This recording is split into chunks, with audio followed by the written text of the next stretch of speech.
Pemerintah Kota Palembang terus fokus dalam penataan wajah Kota Palembang dari berbagai sektor, salah satunya penataan halte Transmusi yang ada pada tahun 2024 mendatang.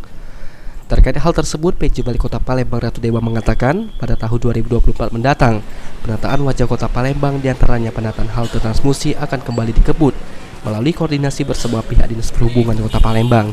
Dari sebanyak 216 halte Transmusi yang ada hingga penghujung tahun 2023 ini, sudah sekitar 22 halte Transmusi di Palembang dibongkar lantaran dianggap merusak pemandangan kota.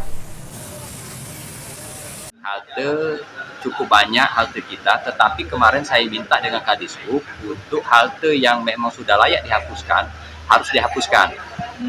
Menurut data dari Dishub memang sudah ada lebih kurang di 22 halte yang sudah dibongkar kemarin, karena itu merusak pemandangan mata.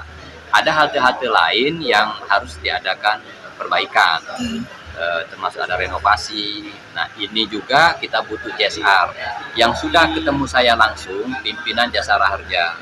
Insya Allah akan membantu untuk CSR khusus halte. Dan saya juga minta di 2024 ada penganggaran khusus perbaikan halte, tetapi tidak seluruhnya.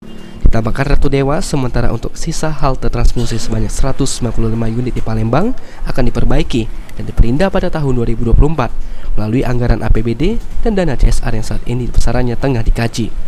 Untuk itu, masyarakat dihimbau untuk dapat menjaga dan merawat halte yang nantinya sudah diperbaiki. Sadi Pratama, PAL TV.